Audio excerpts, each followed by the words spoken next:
Afternoon, ma'am. Ayan. So, makikita nating masigla talaga kayo ngayon. So, ibig sabihin, handang-handa kayo sa ating lesson ngayong hapon. But before we proceed, may I call on Miss Daniela Rosette Mendoza to lead our prayer for today. Are you in the call, Nak? Yes po, ma'am. Okay, thank you so much for that, Nak. So, you may now proceed the prayer. Thank you. In the name of the Father, and the Son, and the Holy Spirit. We praise you, Lord, and we thank you for the opportunity to study and prepare for a good life in the future. Bless our teacher who inspired and guided us. Bless our parents who work hard to support us. Bless our classmates and all the people who care for us. And bless us and help us be more attentive, patient, and diligent in understanding our teachers' lessons. Bless our beloved country so we may have unity, peace, and prosperity. Amen. Amen. So, ayan, good afternoon again.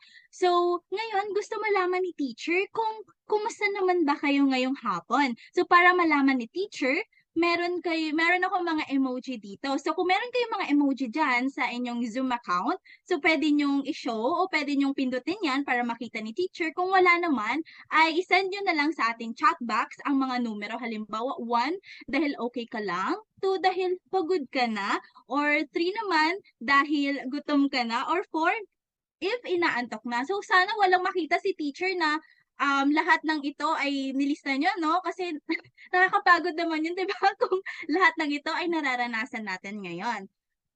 So, iti-check na ni teacher kung ano ang inyong mga nararamdaman. Okay? Check lang muna ni teacher sa cellphone na kasi ang baga dito sa aking screen. Okay, sabi dito, meron daw 2 and 4, 1. Merong 1 and 2, 2, 3, 4, 1. Okay, may nag 1, 2, 3, 4. Grabe na talaga to. Pero nakakatuwa naman kahit papano dahil halos lahat sa inyo ay nagsasabing okay lang pero nagugutom na daw sila or inaantok na. So kapag nagugutom na, habang nakikinig, pwede naman tayong kumain or kung inaantok na ay mag-unat-unat naman tayo or kung pagod na, pwede naman tayo magpahinga, then proceed ulit tayo sa gagawin natin. Ika nga nila, huwag sumuko. Okay? Huwag sumuko, pero pwede namang magpahinga. 'Di ba? Sabi ng Bini, ang buhay ay hindi karera. Okay? So, alam ko na alam nyo naman ito, pero ipapaalala ko lang ulit. So, natutuwa naman ako dahil nakapag-open cam kayo ngayong lahat. So, ayan, dahil syempre, di ba, masyadong maulan. Maulan pa sa lugar ninyo? Sana hindi, no? Okay. Okay, maulan. Okay, mag-ingat po ang lahat, ha?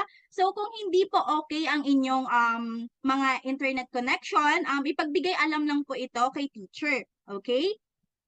So, meron po dito, kung nais nyo naman pong sumagot or may mga katanungan kayo, ay mag-raise hand lang po tayo, okay? Kung nahihiya naman po kayo, ay i-chat lamang po sa ating chat box. So, igalang po ang lahat ng sagot or katanungan ng bawat isa. Kung wala namang sasabihin, ay i-mute lamang po ang ating mikropono. Okay?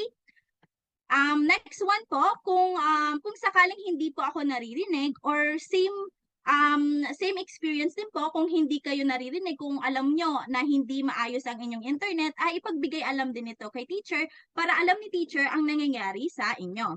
Okay? And for the last one, lahat po tayo dapat ay makilahok. Okay? Para maging interaktibo ang ating discussion. Nga pala, nakalimutan ni teacher, kanina banggitin na no need na po na mag-screenshot si teacher o di kaya isend yung mga names nyo kasi po meron pong ginagamit na app si teacher na kung kailan po kayo nag-time in and nag-time out. So yun po ang basihan ni teacher kung present kayo ngayong araw o hindi. Okay? So wag pong mabahala. O yan. So ngayon, gustong malaman ni teacher na ready po ba si Miss Khalil para magbahagi ng kanyang balitaan? Kasi alam kong siya ang Po, nakatoka teacher. ngayon kung hindi ako mali, no? Yes Tama? po, tama po kayo, teacher. Okay, buti naman kung ganon. Okay, ibahagi mo na. Ay, okay. So, ang balita ko po ngayon, sa pagiging top price importer ng Philippines of agriculture. Ayon po dito, ma'am, nangunguna pa rin po ang Pilipinas sa pag-import ng bigas, sumunod po ang China. Pero kung iisipin daw po, mas kakaunti po yung tao sa Pilipinas kesa sa China. Kaya po nababahala yung mga tao. So, naglatag naman po ng 3-year plan si Secretary Laurel na kailangan ng 1.3 trilyong piso para mapalakas ang farm output ng bansa. So, nakasaad din po sa plano na para mapatubigan po yung 1.2 milyong ektarya na palayan, kailangan daw po ng 1.2 trilyong piso sa capital spending or capital spending po. Ayun lamang Ayan, po ang aking balik. Okay, thank you so much for that, Miss Khalil. May idea po ba kayo about sa importation?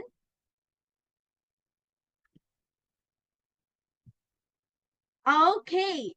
Si Shenli, ayan. Shenli, ano ang idea mo about sa importation? Narinig na po ba? Yes, ready ka na. Yung idea ko lang po sa importation po is, yun po yung pag-aangkat po ng mga produkto sa ibang lugar or sa ibang bansa. Okay, tama. Ang importation po, wait lang, masyadong maingat. Okay, pag sinabi nating importation, ito po ay ang pagbili natin ng produkto sa iba pang bansa sapagkat wala tayong produkto ng ganitong klaseng materials or serbisyo. Okay? So halimbawa nito ay ang iPhone, 'di ba? Sino sa inyo ang gumagamit ng iPhone? So, meron bang naka-iPhone dito na cellphone? Okay, may naka-iPhone, di ba? Katulad niyan. So, bumibili kayo ng iPhone cellphone dahil dahil ito ay preference ninyo. So, wala namang klaseng ganitong produkto sa Pilipinas. Kaya kinakailangan umangkat tayo ng ganitong produkto sa ibang bansa para mabili natin sa Pilipinas. So, ayan po. So, naintindihan po ba kung ano ang importation? Okay, mabuti naman kung ganon. So, may mga nag-heart react. So, nag-assume na si teacher na naintindihan niya, no? Kasi maya-maya lamang ay pag-uusapan natin ito ng masinsinan sapagkat ito ay may kinalaman sa ating aralin ngayong hapon. Okay? So, ngayon, may tanong si teacher, natatandaan niyo pa ba? Okay? Ang dalawang terminolohiya na binigyan natin ng diin nung mga huli nating pagkikita, which is yung module number 1. Okay, si Miss Rico Flor. So, tingin mo, ano ang dalawang terminolohiyang iyon? Kolonyalismo pati po imperialismo po, ma'am. Okay, tama. Ito ay ang kolonyalismo at imperialismo. Ngayon, bigyan nga natin ng masigabong palakpakan ng inyong mga kaklase or yung mga virtual hand ninyo dahil naalala nyo pa ang ating nakaraang discussion. So ngayon, gusto kong malaman, ano naman sa inyo ang salitang kolonyalismo? Anong naaalala ninyo kapag na-encounter natin ang salitang kolonyalismo? Okay, si Angelica. Ma'am, naalala ko po, yung kolonyalismo po ay ang pagsakop po ng isang bansa sa iba pa pong bansa para po mapakinabangan po yung mga likas na yaman na meron ito. Okay, tama. Again, ang kolonyalismo, okay, para makita natin, ang kolonyalismo ay isang tuwirang pananakop ng isang makapangyarihang bansa sa isang bansa na mayroong mga likas na yaman upang, syempre, pakinabangan at pagsamantalahan ang mga yaman ng bansang ito at, syempre, ipagkalat na rin ang kanilang kultura at tradisyon. Ngayon, ano naman kapag sinabing imperialismo? So, sino po ang nakakaalala? Ayan, si Shenli, very active. So, ano po ang salitang imperialismo?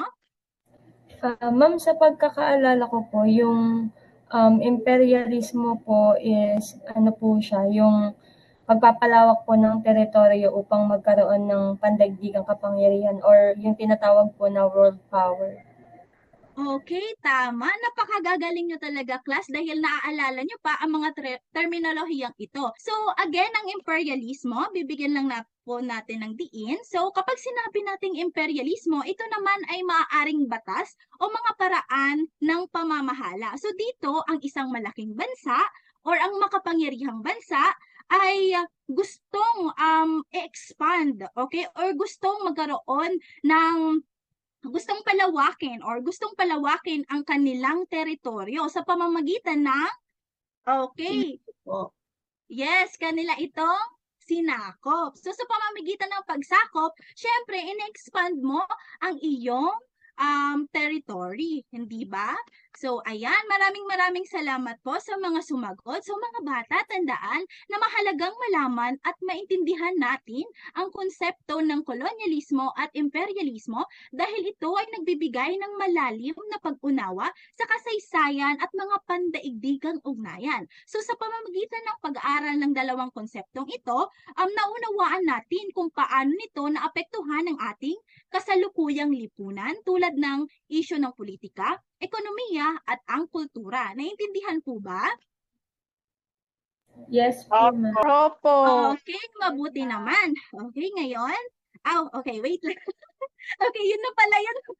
Yun na pala yun. Okay. So ngayon, meron akong ipapakitang video. Alam ko na very familiar na kayo dahil nung month of May ay nag-trending ito sa TikTok. Ito ay video ni Vice Ganda patungkol sa Piliin Mo ang Pilipinas na kinanta ni Ginang Angeline Quinto. Ngunit gusto kong panoorin ninyo ito with your heart. Okay? Isa-puso ninyo ang panonood nito para malaman natin kung ano ba ang nais iparating nito. Naintindihan po ba? Yes, Okay. Okay, buti naman. So, ano nga ulit ang inyong papanoorin? Yung entry po ni Vice Ganda sa Okay. Piliin Mo ang Pilipinas. Okay, na siyang kinanta ni? Angeline Quinto po. Okay, thank you so much. Kung gayon, atin nang umpisahan ang panunood. Okay, enjoy watching!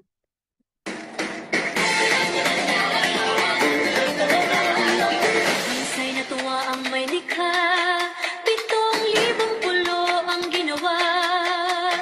Mga hiyas na inilatag sa malasutlang dagat. At ang bayan niyang pinili, nasa tulog ng bahaghari. Kaya 1,000 kulay nangangakit kumakaway. Piliin mo rin ang Pilipinas, kapulo ang kwintas ng pelas. Piliin mo, yakapin mo, kayamanan niyang likas. Piliin mo ang Pilipinas.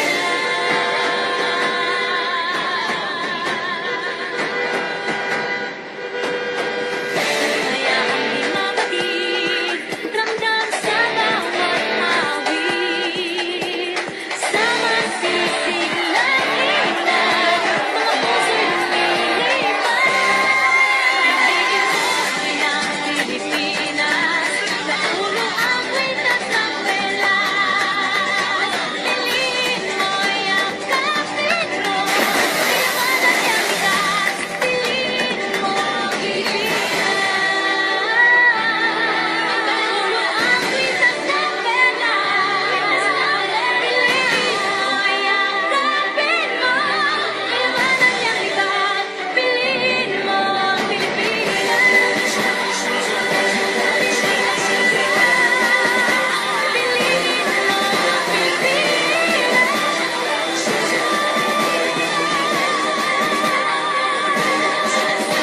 Piliin mo ang Pilipinas.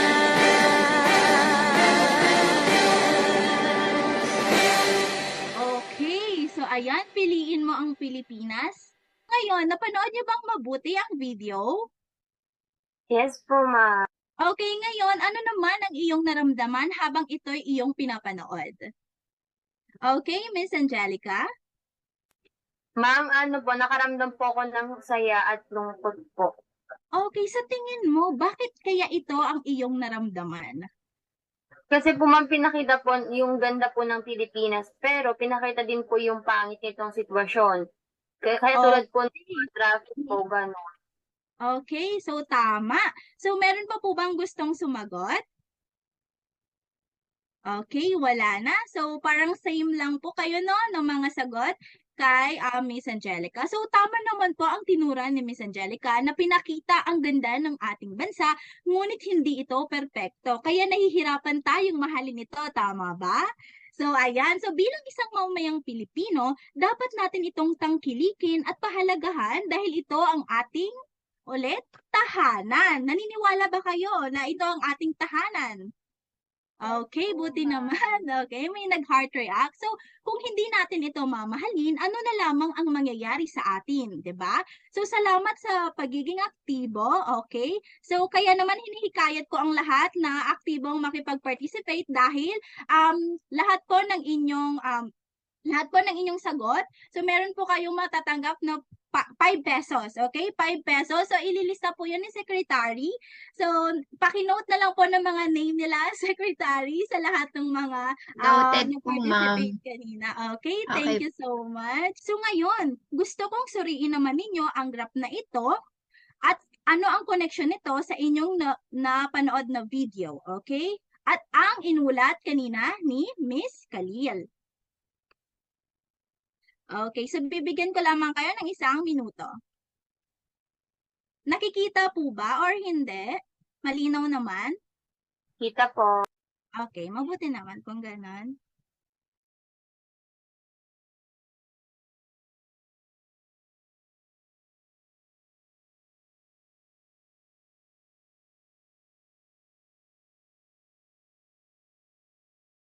Nakamute po kayo, ma'am. Ayan, thank you so much sa pagpaalala. So, nakalimutan ni teacher na i-open na ang kanyang microphone. So, ngayon, base sa inyong naging obserbasyon, ano ang napansin ninyo sa graph na ito? Sino po ang maaaring sumagot? Okay. Ayan, si Miss Daniela. Okay. Ano po ang inyong napansin? Ma'am, napansin ko po na base po doon sa picture po, pinapakita po doon na gaya po ng nabanggit sa balitaan po kanina na talagang mataas po yung pag-i-import natin ng bigas at makikita po natin dito na mahigit 1.75 billion po ang in-import natin ng bigas noong 2023 po.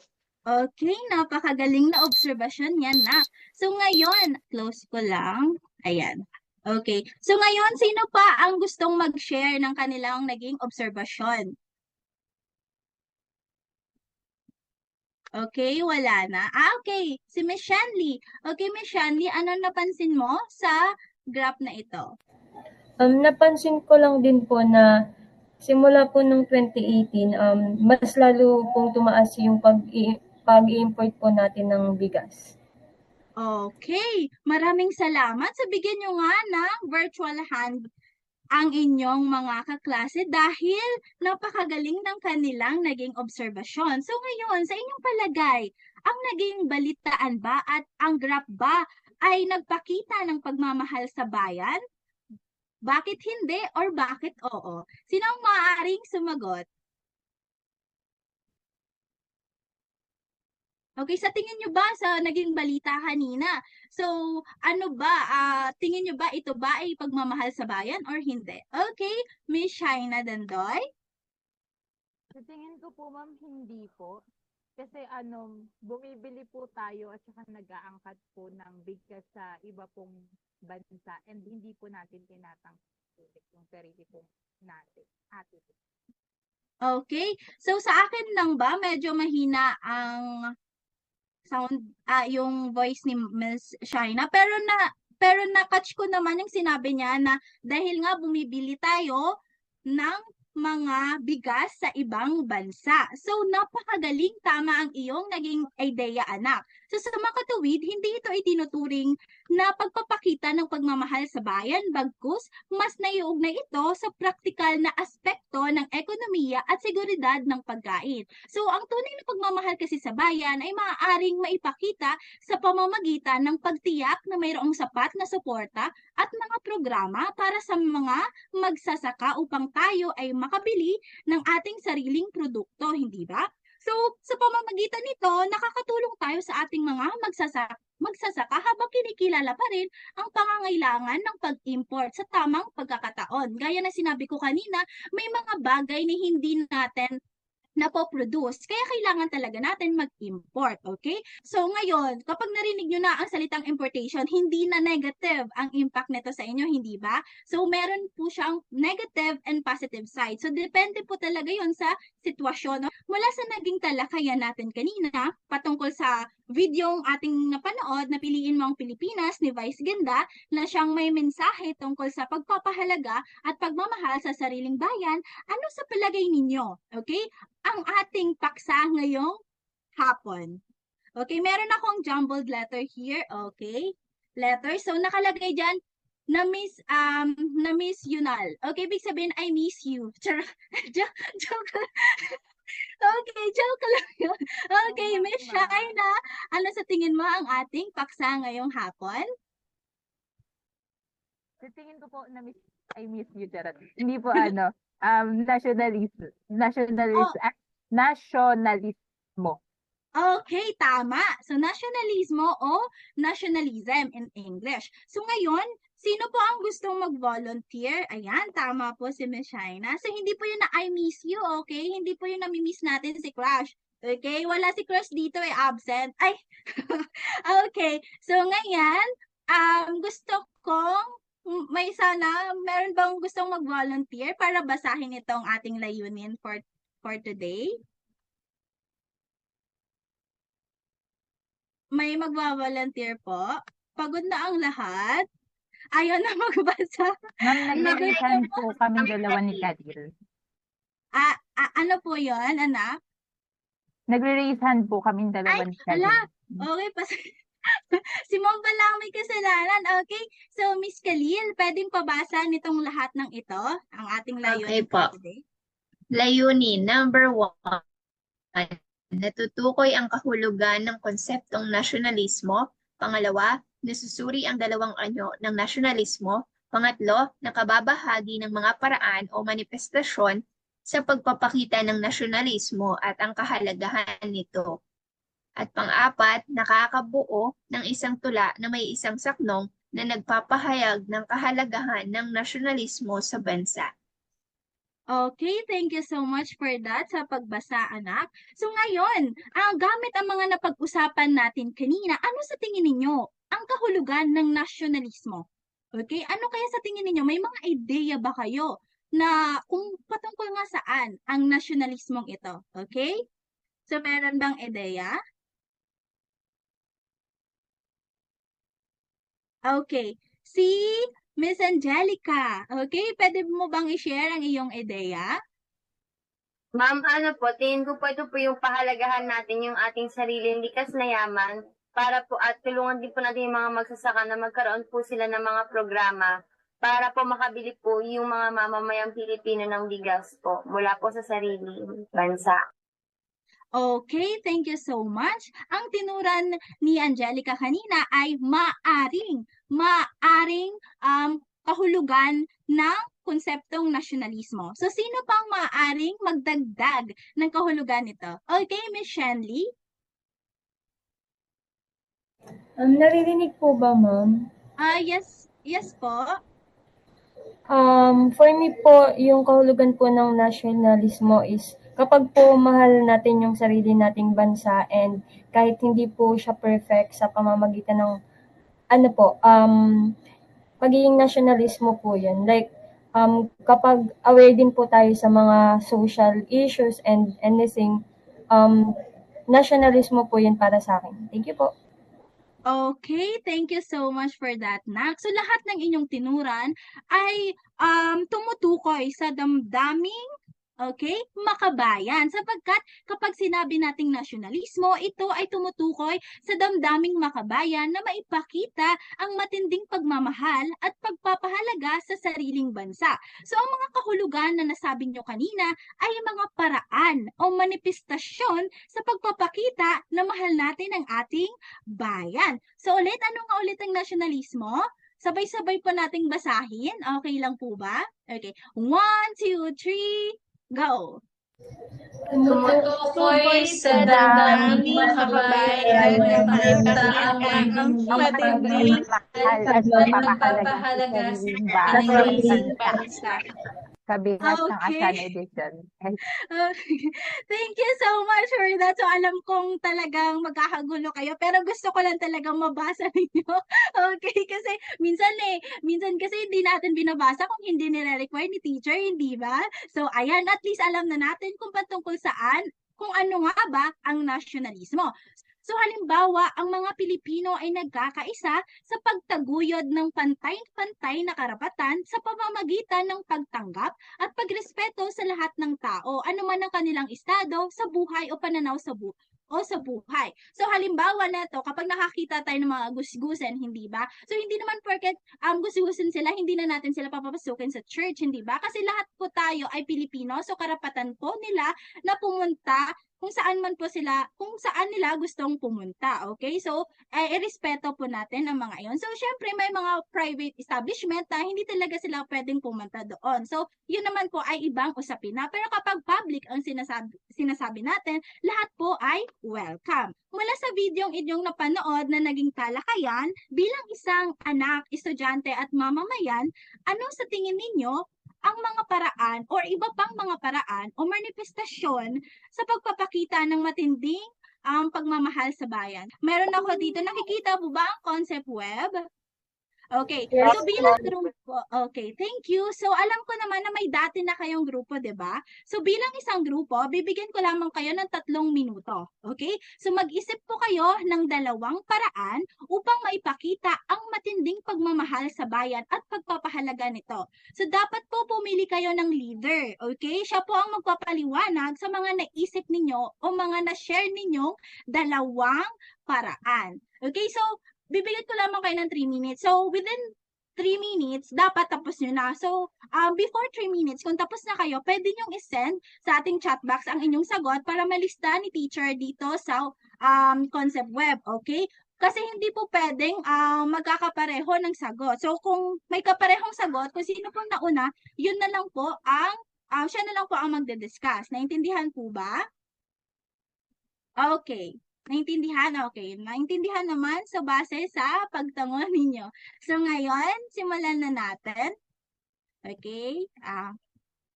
Ayan. So, ito po ay papakita muna ni teacher ang inyong rubric. So, dapat may presentation po. Okay. So, mabilisan lang itong presentation.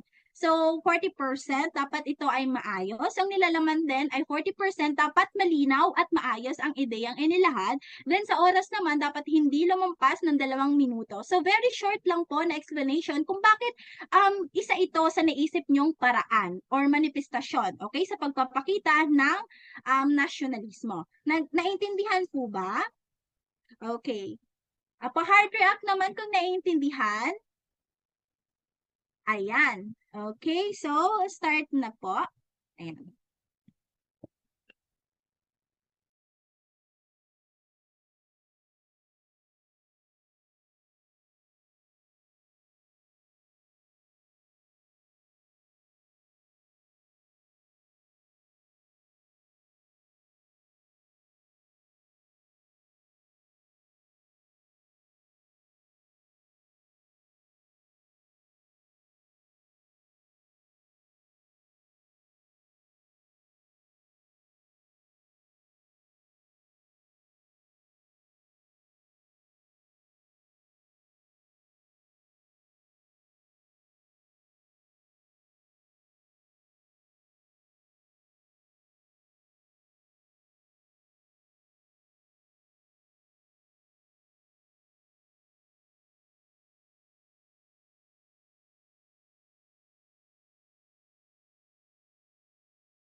Ma'am, nakamute ka po. Okay, thank you. Grabe, makakalimutin na talaga si teacher. Matanda na kasi siya eh. Okay. So ngayon, pansin ko na nakapag-send na ang lahat, no? Hindi pa tapos ang 2 minutes, pero nakapag-send na. Ang gagaling talaga. Okay, so now input na ni teacher sa concept web. Wait lang, isi-share ko lang para makita nyo. Okay. Ayan po. So ngayon, ang group 1, iyan po ang kanilang na-input. So ngayon, sino po ang group 1? Kami po, ma'am, ni Angelica. Okay, so sino po ang mag-present? Mag-explain ng konting explanation? Ako na lang po, ma'am. Okay, so ready na. Okay, sige, 1, 2, 3, start. Yung napili po namin is paggalang sa watawat at pagsunod sa batas. So kapag yung paggalang po sa watawat, mahalaga po siya dahil nagpapakita po siya ng pagmamahal at respeto sa ating bansa, sa kasaysayan po natin at sa mga bayani na nagbigay ng ating kalayaan. And yung watawat din po, simbolo po siya ng pagkakakilanlan natin at pagkakaisa. Tapos, yung sunod naman po, yung pagsunod sa batas, yun naman po yung nagtitiyak ng kaayusan at kapayapaan, pati na rin po yung protection at ng karapatan natin natin sa Pilipinas. And yung mga batas din na po ito ay nagtatakda po siya ng pamantayan natin para magkaroon po ng pantay na pagtrato at pag-unlad sa lipunan. So, ayun po, yung dalawa pong napili po namin is paggalang sa watawat at pagsunod sa batas. Thank you po. Okay, napakagaling naman. So, meron akong tanong. Okay, kasi alam ko hindi ko nadadagdagan yung sinabi nila kasi malaman na talaga ang discussion ng group 1. So, ngayon meron akong tanong. So, sa anong paraan ninyo pinapakita na ginagalang ninyo ang ating watawat? So, pwede bang magbigay kayo ng example? Okay, Miss Angelica? Ma'am, kapag po halimbawa, kapag tumugtog po yung lupang hinirang at kapag tinaas na po yung watawat, ang gagawin po ay titigil po tapos ilalagay po yung kamay sa dibdib. Yeah, tama. So, hopefully, ginagawa nyo yan. Ginagawa nyo ba? Heart react nga kung ginagawa nyo. Okay. Ang galing. Okay. So, sa paraang yun, na ipapakita natin na mahal natin ang ating bayan. So, ayan. Thank you so much. So, sa pagsunod naman ng batas, sa paano paraan ninyo ipinapakita na sinusunod ninyo ang ating batas? Sa konteksto ng pagiging isang estudyante or isang anak. So, sa paanong paraan kayo sumusunod? Okay, Miss Rica Flor? Ano po, ma'am, kapag po naka-stop po yung sign sa pedestrian, hindi po ako natawid. Pero kapag nakago, natawid po ako. Okay, ang galing naman na obserbasyon na yon and sa pag-share. So, dapat ganyan talaga. So, kapag may makita tayong stoplight, dapat sundin natin kung ano ang pinapahiwatig doon. Kung hindi, magre-reflect din yan sa atin. Kaya, so sabihan tayo, hala, taga-Pilipinas yan, hindi yan sila disiplinado, hindi ba? So, ayaw naman natin ng ganon, hindi ba? So, ayan, thank you so much sa pag-share. Ngayon, ready na ba ang group 2? Okay, so sino po ang mag-explain? Ako po. Okay, so 1, 2, 3, start. Ang naisulat po namin is paggamit ng wika at pagtangkilik ng sariling produkto. Una po yung paggamit ng wika, ayun po yung sarili niyong wika, nating wika, which is po yung Filipino, and may mapapansin po natin ito halimbawa sa mga OFW nating kababayan na kahit nasa ibang bansa po sila ay nagsasalita pa rin sila ng Filipino para ipakilala po yung sarili nila bilang isang Filipino. At sa palagay po namin, iyon po ay isang pagiging nasyonalismo po. And yung pangalawa po is yung pagtangkilik sa sariling produkto. Wait lang po. Okay. Yung pagtangkilik po sa sariling produkto po, yun yung mas binibili po natin yung mga lokal na produkto kagaya po ng mga gawa dito sa Pilipinas. Instead po yung mga imported po na product. Yan lamang po. Okay, napakagaling naman. So again, may tanong ako kasi napakalaman din ng shinare ng group 2.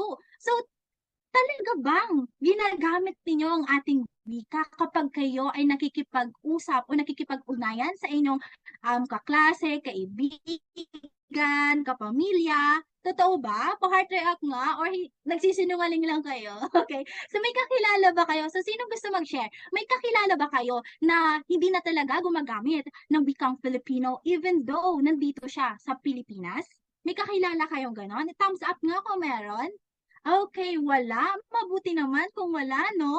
Okay, kasi sa panahon ngayon, 'di ba? Meron akong napapansin ko lang na yung mga nanay, tinuturuan nila ang kanilang anak na mag-English na mag-English. So para sa akin, wala namang problema 'yon kung nasa ibang bansa ka.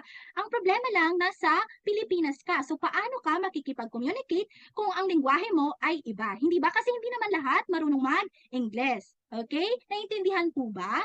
Ayan. So, tama naman sa pagtingkilik ng produkto, dapat tangkilikin natin ang sariling atin sapagkat makakatulong tayo sa ating mga lokal na mga kapwa Pilipino. At least, 'di ba, meron silang makain or meron silang ma-profit na money, 'di ba? Para rin sa pang-araw-araw na lang pamumuhay. Okay? So, ngayon yung group 3. Okay, ready na ba ang group 3? Okay, ready na. So, ngayon, sino po ang mag-explain? Ako po. Okay, Miss Daniela. So, ayan, 1, 2, 3, start. Yung nailagay po namin dito, yung pag-aaral po ng mabuti, tapos po ipagmalaki po yung sariling kultura. Sa pag-aaral po ng mabuti, maipapakita po natin yung pagmamahal natin sa bansa sa pamamagitan po ng pag-aaral ng mabuti upang maging produktibong mamamayan po at makatulong po sa pag-unlad ng bayan.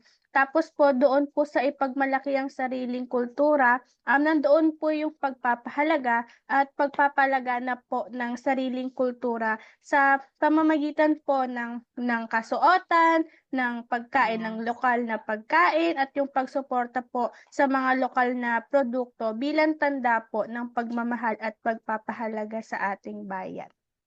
Ayan, grabe.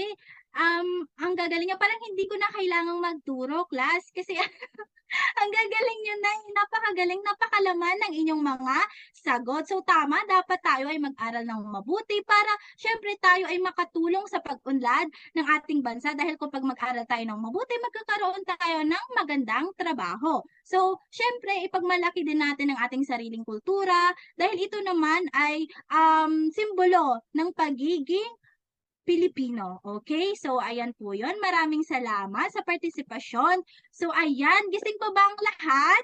Gising pa? Naway gising pa ang lahat, no? Huwag niyong iwan si teacher. Kasi kawawa naman si teacher. So, ayan. Okay, mabuti naman na gising pa ang lahat. So, ngayon, alam niyo ba? Okay. Na may yung sinabi nyo kaninang mga manifestasyon na paraan ay nakaangkop sa pangunahing paraan o manifestasyon ng nasyonalismo. Ito ay ang pagkakaisa. So sa pagkakaisa ng mamamayan, naipapakita natin na tayo ay nagbubuklod-buklod. So isang halimbawa nito ay ang pagboboto natin sa tuwing election day, 'di ba? So tayo ay nagkakaisa para pumili ng mabuting leader para sa ikabubuti ng ating bayan. So alam ko na syempre dahil iba-iba tayo ng mga gusto, ng mga bet, nagkakaroon ng conflict, 'di ba? Kasi iba-iba ang gusto natin eh. Kaya dapat bilang isang estudyante, nag-aaral kayo, 'di ba? So alam nyo sa sarili nyo kung sino dapat ang iboto. Kaya gusto ko kapag mag-18 years old kayo ay magpa-register kayo sa ating COMELEC, okay? Huwag niyong hahayaan na hindi kayo makaboto dahil isa itong responsibilidad bilang isang mamamayang Pilipino. Ayan, thank you so much sa pa-heart react. So ngayon, ang pangatlo, sinasabi dito ay ang pagmamahal at pagtangkilik sa sariling produkto. So, nasabi na rin ito kanina na dapat syempre tangkilikin natin ang ating sariling produkto. Okay? Pangatlo ay ang pagiging makatuwiran at makatarungan. So, kapag sinabi nating makatuwiran at makatarungan ay dapat disiplinado tayong mamamayan. Dapat sumusunod tayo sa batas. Sabi nga nila, ignorance of the law excuses no one. So dapat, pag alam natin ang batas, alam natin ang mga dapat at hindi natin dapat gawin, hindi ba? So pang-apat naman ay ang kahandaan na magtanggol at mamatay para sa bayan. Ngayon, may tanong ako. Sino ang modernong hero na sa tingin ninyo ang kayang mamatay para sa bayan? Sino po ang maaaring mag-share? Okay, sino sa tingin ninyo ang modernong hero? Sa panahon natin ngayon, na tingin nyo talagang kaya nilang mamatay para sa bayan? Okay? Okay pa. Feeling ko pagod na ang lahat kaya hindi na sila nakikinig. Okay. So, ayan, napilitan. Pasensya na. Okay. Si Miss Khalil. Okay. Khalil, sa tingin mo, sino ang mga Teacher, hindi ko po taong sure. Pero ito Okay. po ba yung OFW? Hindi ko po sure kung handa po silang mamatay para sa bayan. Pwede naman, pero kapag sinabi kasi ting mamatay sa bayan, ito ay magbubuwis talaga ng buhay, hindi ba? So, ibig sabihin kapalit nito ay ang dugot, pawis. Inaalay talaga nila para sa bayan. So, ayan. Pero, thank you so much, Khalil. Pero, totoo naman, makukonsider naman talaga natin na modernong heroes sila. Pero, hindi nga lang to the point na talagang dugot pawis ang kanilang, yung literal na dugot pawis, okay? Na kanilang ibibigay para sa bayan. So ngayon, Miss Rica Flor, sino sa tingin mo ang mga bayaning ito? Hindi ko po sure, mga sundalo po ba at mga polis? Ayan, tama ang ating kasundaluhan. So, aware ba kayo sa issue na nangyayari sa West Philippine Sea between China and the Philippines? So, hopefully aware kayo doon. So, mapapansin nyo, di ba, handa silang mamatay para sa bayan para protektahan lamang ito at ipagtanggol ang ating soberanya. So, ayan, thank you so much sa inyong shares. So, ayan, sana nagising kayo, no? Sana nagising kayo dahil sa pag-share nyo. Napilitan po, no? Napilitan. Pasensya na. Okay. So, ngayon, ayan. Okay. Gusto kong i-share sa inyo na may 2 anyo tayo ng nasyonalismo. So, ano nga ba iyon, teacher? So, meron tayong tinatawag na defensive nationalism and aggressive nationalism. So, para sa inyo, kapag narinig ninyo ang defensive nationalism, from the word itself, defensive, okay, ano ang pumapasok sa isipan ninyo? Okay, defensive. Okay, Miss Daniela? Para po sa akin, pag naririnig ko po yung salitang defensive, yun po yung defense po na ang ibig sabihin ay pagtatanggol natin ang ang bansa natin laban sa iba. Okay, tama. Kapag sinabi nating defensive mechanism, ito ay dinedepensaan natin. Okay, I'm so sorry. Wait lang. Nabigla si teacher, nahihikam si teacher. Okay? Okay, dinedepensaan natin ang ating bansa laban sa mananakop. So, ayan. So, ngayon, thank you so much for that, Miss Daniela. So, ayan, alam nyo ba na may 2 anyo rin ang defensive mechanism, ang mapayapa at dahas na pamamaraan. So, kapag naririnig niyo ang salitang mapayapang paraan ng pagtatanggol sa ating bansa, sinong bayani ang unang pumapasok sa inyo? Shaina? Una pong pumapasok sa isip ko si Pepe o Jose Rizal po. Okay. So, bakit kaya ito ang naiisip mo? Kasi po sa pagkakakwento po sa kanya sa kasaysayan, pinagtanggol niya po ang bayan nang hindi po gumagamit ng itak. Ang gamit niya po ay yung Okay, ang galing naman. Palakpakan nga natin si Miss Shaina. Tama. Si Dr. Jose Rizal ay nagpakita ng mapayapang paraan sa pamamagitan ng paggamit ng kanyang mga akda. So, naalala niyo pa ba ang 2 akda na ginawa niya para maipamulat ang mga Pilipino sa mga kalupitan? At, 'di ba, para mausig ang kanilang pagiging makapilipino? Okay, Miss Angelica? Ma'am, yung No Limitang Here at El Filib. Ayan, nakakatuwa naman na naalala nyo pa yun. Okay, wag na wag kakalimutan yung mga akdang yan kasi napakahalaga yan sa history ng Philippines up until now. Kaya nga, pinag-aaralan natin ito. So ayan, thank you so much. So kapag sinabi namang dahas na pamamaraan, sinong tao or sinong bayani ang unang naiisip natin? Dahas na pamamaraan. Sino kaya? Okay, Miss Daniela? Si Andres Bonifacio po. Okay, bakit kaya si Supremo Andres Bonifacio ang ating naiisip tuwing dahas ang pinag-uusapan na ipaglaban ng ating bayan? Siguro, okay, so Naririnig po si hindi ba, Ate Rita. hindi ako naririnig? Ay, Naririnig okay, po. okay. Si Rica Flor, pasensya na, pasensya na, wala atang kain si teacher, no? Miss Rica Flor, so tingin mo, bakit kaya si Andres Bonifacio ang una nating naiisip, okay? Kasi po nakipaglaban po siya gamit po yung kanyang itak po para ipagtanggol ang Pilipinas. Okay, tama. Di ba meron pa nga silang tinatawag na samahang, naalala niyo pa ba yun? Anong samahan nga ulit yon na naging supremo siya? Okay, Miss Shanley?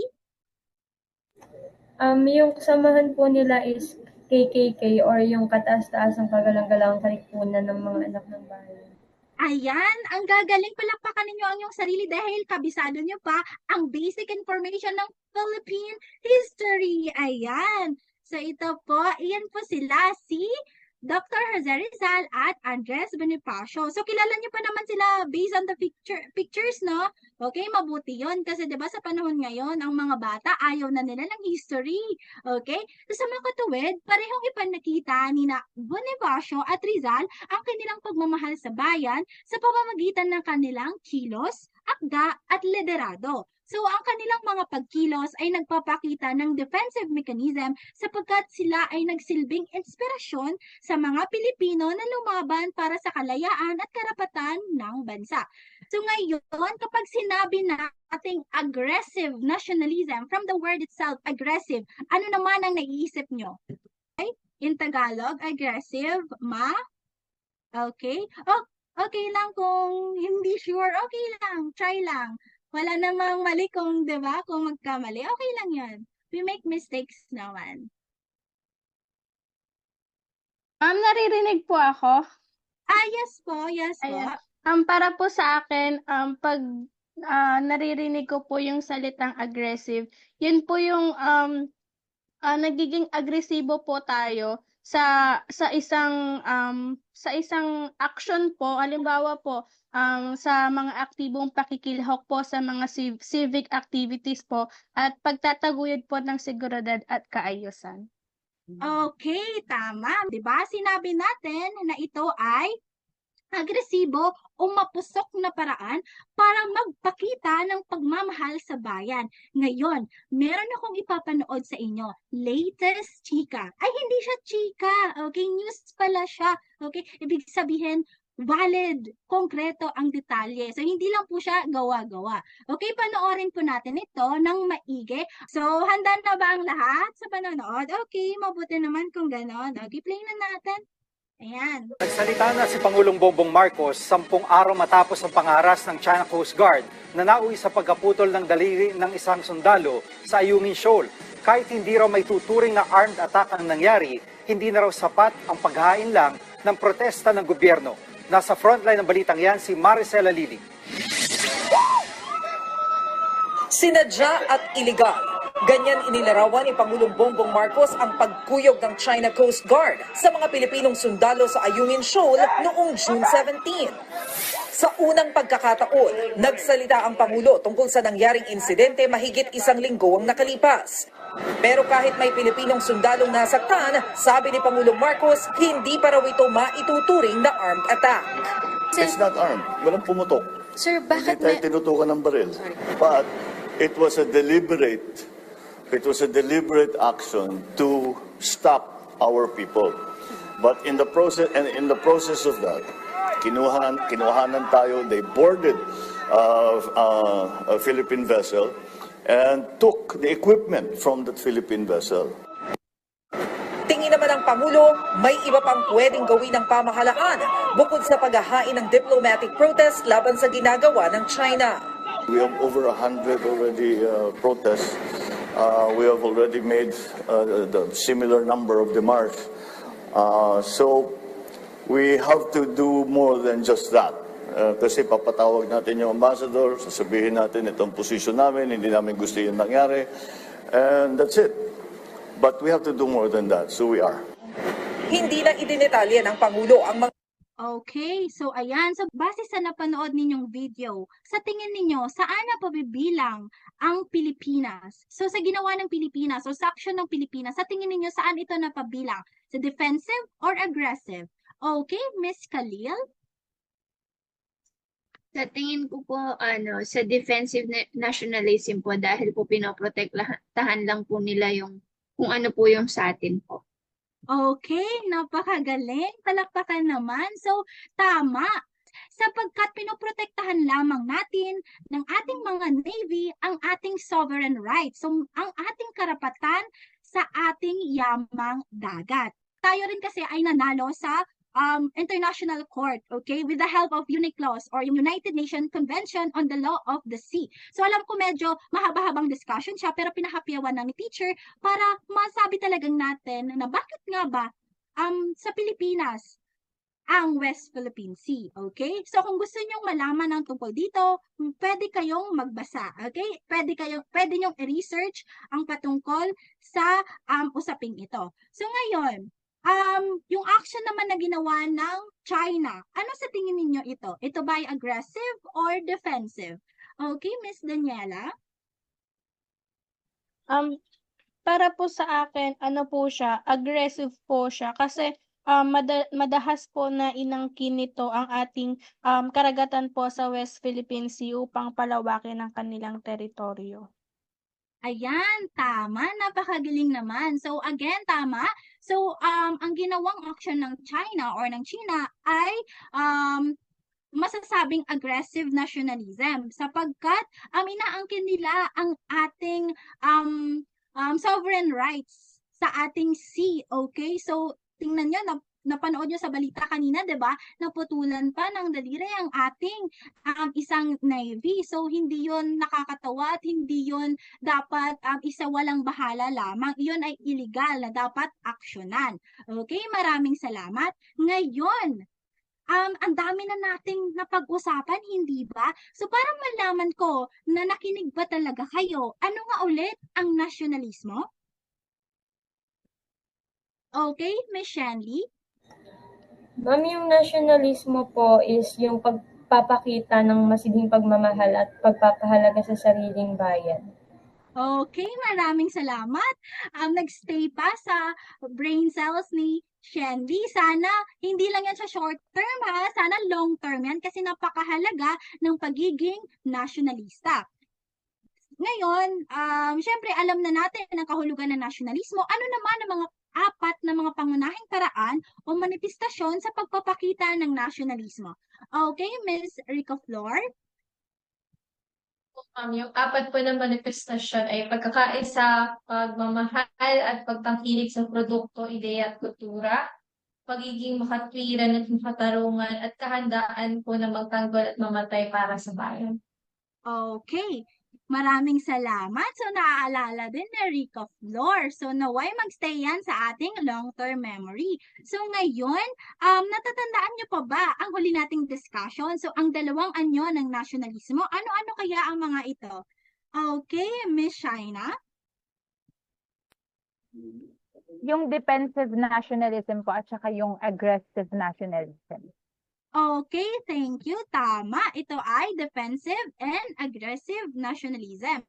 So naway hindi ito mawala sa ating isipan sapagkat bilang mamayang Pilipino, ito ay isa nating responsibilidad. So tandaan mga bata, na ang mga pinag-aralin natin ngayon, ang konseptong nasyonalismo ay napakahalaga upang makabuo ng isang matatag, maunlad at nagkakaisang bansa. So ito ay nagbibigay daan sa atin upang mas maunawaan ang ating sariling identidad, kasaysayan at papel sa paghubog ng kinabukasan ng ating bansa. So ikaw, handa ka na bang mahalin at pahalagahan ang ating bansa?